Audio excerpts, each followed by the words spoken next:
Para todos los que nacieron y vivieron en la Unión Soviética, el 23 de febrero es una fecha especial, el día más masculino del año. Durante más de un siglo, ha cambiado de nombre varias veces. Al principio fue el Día del Ejército Rojo de Obreros y Campesinos, luego el Día del Ejército Soviético, y después de la disolución de la Unión Soviética, se convirtió en el Día del Defensor de la Patria, un día no laborable.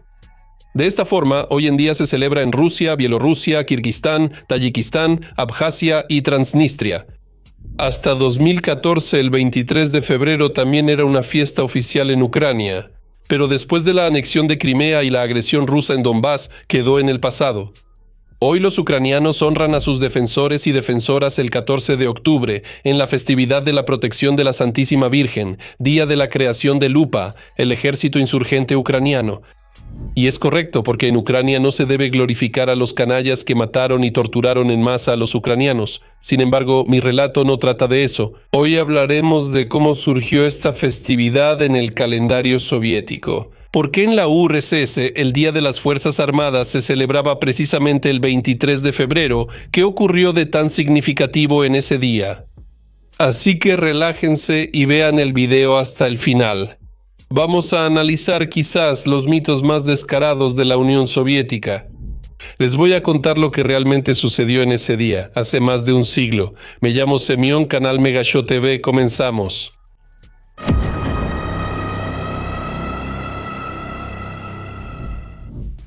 ¿Qué contaban sobre el 23 de febrero en la Unión Soviética? Primero, como de costumbre, recordemos la versión clásica del mito. En la Unión Soviética hablaban de esto de manera sencilla. Se decía que precisamente el 23 de febrero de 1918, el recién creado Ejército Rojo derrotó a las tropas alemanas que avanzaban cerca de Pskov y Narva, eliminando así la amenaza para Petrogrado, la cuna de la revolución. Aquí hay que decir que esa interpretación de los acontecimientos surgió bastante tarde, solo en la segunda mitad de los años 30. Antes de eso, se intentó justificar la fecha con la publicación del decreto de Lenin sobre la creación del Ejército Rojo. Vamos a sumergirnos en esa época y averiguar qué estaba pasando. Antecedentes de los acontecimientos. A principios de 1918, una época realmente aterradora. Para ese momento, un país enorme, desangrado por 4 años de matanza mundial y que había pasado por 2 revoluciones, se precipitaba rápidamente hacia el caos interno. Prácticamente no había autoridad. Y la desintegración de las instituciones estatales llevó al caos y la anarquía. Se avecinaban la ruina y el hambre. Los descontentos con el poder de los bolcheviques se reunían en el sur de Rusia, donde comenzó a formarse el Ejército Blanco. Al mismo tiempo, en Brest-Litovsk continuaban las negociaciones entre el nuevo gobierno bolchevique y los representantes de las potencias centrales. La delegación soviética estaba encabezada personalmente por Lev Trotsky. De Lenin recibió instrucciones simples y claras: ganar tiempo. Y eso es precisamente lo que el demonio de la revolución hacía con gran habilidad. Los bolcheviques necesitaban urgentemente un alto al fuego, pero no querían aceptar las condiciones draconianas de Alemania. A Lev Davidovich se le atribuyen las palabras ni guerra ni paz, no firmar el tratado, disolver el ejército. ¿A qué apostaban entonces? Lenin y sus compañeros. Se sabe a qué: a una pronta e inevitable revolución mundial que los bolcheviques esperaban de un día para otro. Ahora, por supuesto, esto parece una completa locura, pero en ese entonces los comunistas realmente pensaban que los trabajadores de Alemania y Austria-Hungría pronto se levantarían y derrocarían a sus gobiernos. ¿Y qué más podían esperar los bolcheviques? Destruyeron el viejo ejército zarista y nunca crearon uno nuevo. Hablando claro, simplemente no había nadie para defender el país. Pero Alemania tenía sus propias razones. Ya después del golpe de octubre en Petrogrado, los alemanes empezaron a trasladar unidades listas para el combate del frente oriental, al oeste, donde se preparaba la llamada ofensiva de primavera. La última oportunidad para el imperio alemán de cambiar el curso de la guerra antes de la llegada de los estadounidenses a Europa. Por eso en la cuestión con Rusia necesitaban ponerle fin, y lo antes posible. El 10 de febrero de 1918, después de varios meses de negociaciones, Trotsky declaró a los alemanes que no estaba de acuerdo con sus condiciones y que no firmaría nada. En respuesta, Alemania anunció la reanudación de las hostilidades. Comenzó la operación Golpe de Puño. Fue una especie de imposición alemana de la paz. La patria socialista está en peligro. Los bolcheviques eran populistas típicos que solo le decían a la gente lo que quería escuchar. Es comprensible que, en el cuarto año de una masacre sin sentido, cualquier consigna antibélica fuera recibida con entusiasmo por las masas populares. Lenin y sus camaradas se aprovechaban de esto sin ningún pudor. Sin embargo, el problema no era ese. Los bolcheviques realmente planeaban salir de la guerra y hacían todo lo posible por destruir el ejército zarista. Primero fue desacreditada tras la propaganda imperial y después del golpe de octubre comenzó la desmovilización. Pero los alemanes no tenían intención de detener la guerra. No, claro, los bolcheviques entendían que necesitaban un ejército, pero uno un poco diferente. El 28 de enero de 1918, el Consejo de Comisarios del Pueblo emitió un decreto que ordenaba crear destacamentos de la Guardia Roja a partir de soldados y marineros revolucionarios sobre una base voluntaria. La verdad es que esas unidades no eran muy numerosas y tampoco se distinguían por su alta capacidad de combate. El 18 de febrero, las tropas alemanas y austrohúngaras lanzaron una ofensiva a lo largo de todo el frente oriental. Prácticamente no encontraron resistencia. El primer día de la ofensiva fue capturada Dvinsk, el día 20 Minsk, el 21 Polotsk y más tarde, sin combate, cayeron Pskov, donde se encontraba el cuartel general del Frente Norte, y Narva.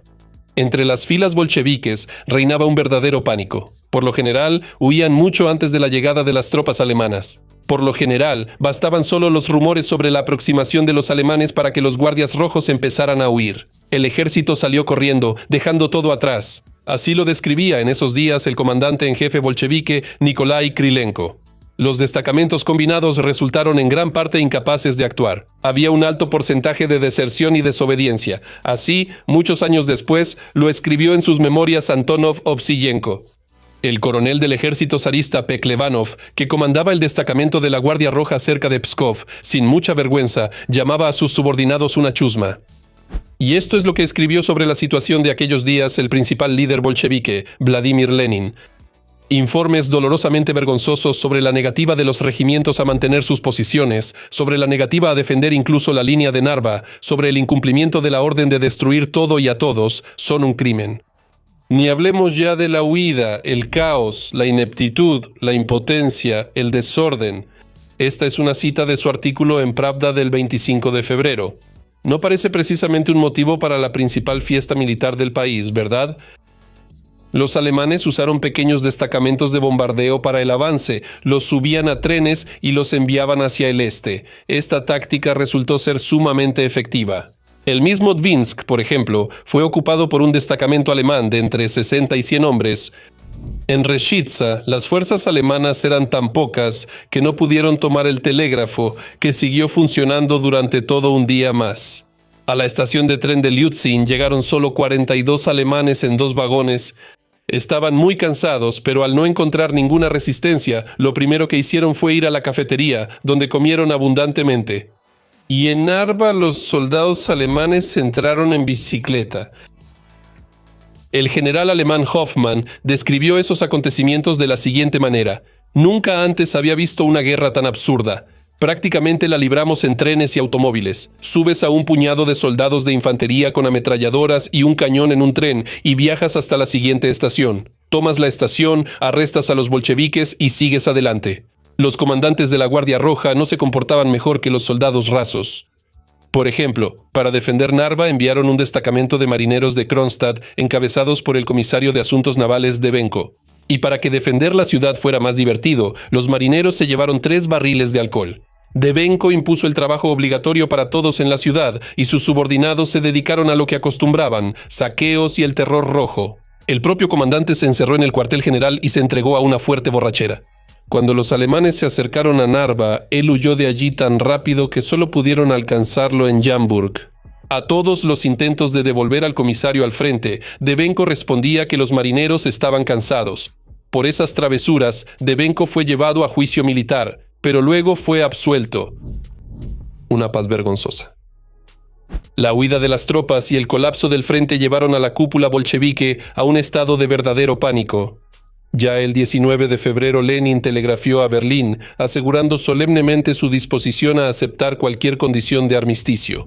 Pero ahora los alemanes ya no tenían prisa. Les convenía continuar, aunque fuera por muy poco tiempo. Una ofensiva tensa para ellos mismos, con el fin de fortalecer su posición en las negociaciones. El ritmo del avance de las tropas del Kaiser era de 50 kilómetros por día. La situación se estaba volviendo catastrófica. El 21 de febrero Trotsky emitió su famoso decreto: la patria socialista está en peligro. Pero eso ayudó poco. El 24 de febrero los alemanes se acercaron a Pskov, donde además del cuartel general de la Flota del Norte, había importantes reservas de municiones, alimentos y otros bienes. Literalmente, durante la noche, los defensores de la ciudad huyeron. Y ya en la mañana los alemanes ocuparon Pskov sin problemas. Ahora, la amenaza directa se cernía sobre el propio Petrogrado. En la mañana del 23 de febrero, el gobierno soviético recibió un ultimátum desde Berlín. En él se exigía a los bolcheviques desarmar la flota y el ejército, firmar un tratado de paz con Ucrania, ceder extensos territorios a Turquía, reconocer la independencia de los estados bálticos y Finlandia. A las 3 de la madrugada del 24 de febrero, el ultimátum alemán fue aceptado. Se dice que Lenin insistió personalmente en ello, quien amenazó con renunciar si no se hacía. ¿Y qué más les quedaba por hacer?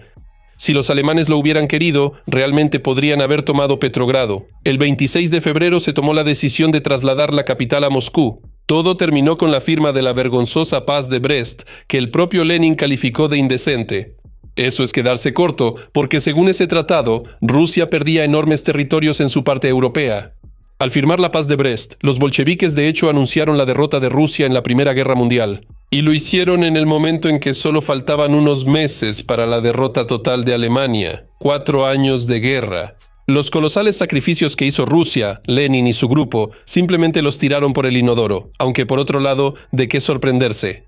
A los bolcheviques no les importaba Rusia ni los pueblos que la habitaban. Lo que querían era una revolución mundial. Y por último, como se puede ver en mi breve descripción de los hechos, el 23 de febrero de 1918 no ocurrió absolutamente nada serio. Ese día, los alemanes estaban aproximadamente a 50 kilómetros de Pskov y a 170 kilómetros de Narva. El único acontecimiento importante que se puede considerar es el ultimátum alemán que el gobierno soviético tuvo que aceptar. Y después de toda esta información, díganme, ¿es una buena fecha para una celebración? El nacimiento de un mito. Bueno, ahora hablemos de cómo y cuándo nació este mito y por qué precisamente el 23 de febrero se convirtió en el Día del Ejército Rojo. El 10 de enero de 1919, Podvoisky, presidente de la Inspección Militar Superior del Ejército Rojo de Obreros y Campesinos, envió al Presidium del Comité Ejecutivo Central una propuesta para celebrar el aniversario de la creación del Ejército Rojo. El 28 de enero escribió él: se cumple un año desde que el Consejo de Comisarios del Pueblo emitió el decreto sobre la creación del Ejército Rojo de Obreros y Campesinos. Según Podvoisky, el festejo debía hacerse coincidir precisamente con esta fecha, lo cual parecía bastante lógico. El Comité Ejecutivo Central consideró la propuesta de Podvoisky con retraso, solo el 23 de enero cuando faltaban apenas 5 días para la fecha prevista, y preparar todos los eventos necesarios era simplemente imposible. Por lo tanto, el Presidium del Comité Ejecutivo Central emitió la siguiente decisión sobre este asunto: no tomar ninguna resolución debido a la presentación tardía de la solicitud y la imposibilidad de organizar la celebración en tan poco tiempo. El 28 de enero de 1919, en el aniversario del decreto sobre la formación del Ejército Rojo, otro destacado bolchevique, Lev Kamenev, en una reunión del Soviet de Moscú, recordó a los presentes que hoy es el aniversario del Ejército Rojo. Pero por una serie de razones técnicas, la celebración se pospuso para el 17 de febrero. Sin embargo, ese día cayó en lunes. Era lunes, así que la celebración se trasladó al domingo más cercano, es decir, al 23 de febrero. Hay que decir que durante los primeros años nadie recordaba esta fecha. Solo en 1923 se empezó a celebrar ampliamente a nivel estatal. Y de inmediato comenzaron a buscar justificaciones para la fecha elegida. Sin embargo, no eran particularmente convincentes. Incluso Voroshilov, en 1933, durante una sesión solemne dedicada al 15º aniversario del Ejército Rojo, admitió abiertamente que vincular el aniversario del Ejército Rojo de Obreros y Campesinos al 23 de febrero era bastante casual y difícil de explicar, y no coincidía con fechas históricas. El asunto se tomó en serio ya con el camarada Stalin en la segunda mitad de los años 30, Se dice que la justificación de la fecha festiva por la victoria de los destacamentos de la Guardia Roja cerca de Pskov y Narva fue propuesta personalmente por el líder soviético. Por primera vez apareció en un artículo de Izvestia del 16 de febrero de 1938. Aquí va una cita de ese artículo. Cerca de Narva y Pskov, los ocupantes alemanes fueron rechazados con firmeza. Su avance hacia el Petrogrado revolucionario fue detenido. El Día de la Resistencia contra las tropas del imperialismo alemán se convirtió en el aniversario del joven Ejército Rojo. Al parecer, los comunistas realmente querían superar la vergüenza de 1918, aunque fuera solo de manera virtual. En septiembre de ese mismo año, tesis similares fueron incluidas en el curso breve de la historia del VKPB y publicadas en el periódico Pravda. Después de eso, la derrota de los alemanes cerca de Pskov y Narva se convirtió en una página canónica de la historia soviética, que nadie se atrevía a cuestionar. En las décadas siguientes, la propaganda soviética promovió de todas las formas posibles precisamente esta versión. Los hechos reales se hicieron conocidos por todos solo después de la disolución de la URSS. Unas palabras para terminar. La historia soviética estaba llena de mitos. Sin embargo, incluso entre ellos, la historia del 23 de febrero destaca. Aquí no solo se trata de eventos inventados de la nada, sino de una verdadera vergüenza que fue convertida en un ejemplo de auténtico heroísmo. Porque fue precisamente el 23 de febrero cuando los bolcheviques finalmente aceptaron las condiciones del ultimátum alemán, que luego se convirtió en ese vergonzoso tratado de Brest-Litovsk. Pero lo más interesante, por supuesto, es que millones de personas en el espacio postsoviético todavía celebran esta festividad, creyendo en su origen heroico. ¿Qué se puede decir aquí? Es bueno que Ucrania haya rechazado tal herencia y que haya comenzado a honrar a sus propios héroes según sus propias costumbres. Adiós a todos. Пока.